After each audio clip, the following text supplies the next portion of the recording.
ताई नाव काय तुमचं? सानिया सुभाष गोंधळी. काय म्हणालात? सानिया सुभाष गोंधळी. राहता कुठे? हाती. आतिवला राहता. आणि इथे कशासाठी आलेला? इथे मी दवाखान्यात तपासणीसाठी आले. ग्रामीण रुग्णालय देवरुख. हो, देवरुख. देवरुखच्या ग्रामीण रुग्णालयामध्ये आलात.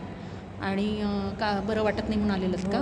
साठी खोकला ताप यासाठी तपासणीसाठी इथं आले दवाखान्यात. मग तर तुम्ही भेटला.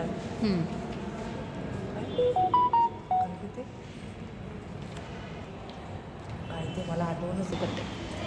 चल. चक्रवर्ती संस्थेतून आलात. हां आम्हाला सगळी म्हणजे इथे माहिती सांगितली वैद्यवी सावंत. हां त्याच्याबद्दल आमचे खूप खूप आभार. ह्यापुढं जे काय आहे हं. म्हणजे आता मला काय जर पैसे मला कुठलेच काहीच भेटत नाही. मोठ्याने बोला ना.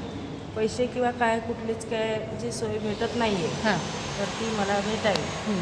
मुलांना बालसंगोपनचे पैसे मिळतात का तुमच्या? नाही अजून भेटत. ते केलेलं आहे पण भेटत नाही. कधी अर्ज केलेला? झाले आता 3-1 महिने व्हायला आले हां. पण काय पैसे अजून भेटलेत नाही. रत्नागिरीमध्ये जाऊन ते सगळं केलेलं. किती मुलं आहेत तुम्हाला? 2 मुलगा मुलगी. नवरा वारून किती वर्ष झाली? आता वर्ष होईल जानेवारी. हां. आणि तुम्हाला संजय गांधीची पेन्शन मिळते? नाही. पेन्शन पण मिळत नाही. नाही. आणि मुलांचे बालसंगोपनचे पण पेन्शन? कुठलेच नाही. मग तुम्ही कामगार, आता घरेलू कामगार म्हणून तुम्ही काम करता, बाहेर जाऊन मजुरी करता, मग त्याचे तुम्हाला पैसे मिळालेत का? नाही काय भेटलेलं. मग तुम्हाला आता काय सहकार्य पाहिजे संस्थेकडून? आता संस्थेकडून म्हणजे माझी मुलं शिक्षणवाले आहेत. माझी मुलं लहान आहेत अजून. बरोबर आहे. त्यांच्या शिक्षणासाठी मला सहकार्य झालं पाहिजे, मदत. एवढीच माझी अपेक्षा आहे. मी घरपरपंच चालवणार. कुठली 4 पैशाची मदत नाही किंवा काय सुद्धा नाही. त्याच्यामुळं मी कसं काय करणार त्याच्यासाठी मदत व्हावी. बोल. इथं काय त्यांना सगळं विचारले. बोल.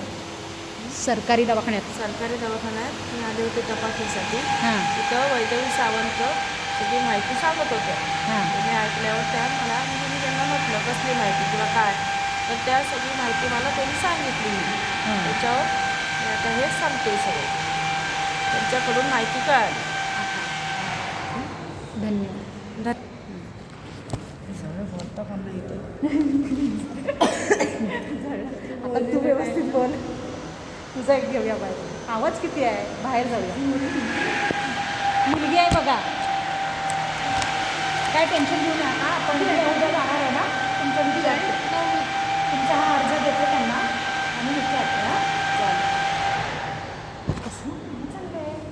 चला आपण तुम्ही बसायचं. काय करायचं आहे तुमचं?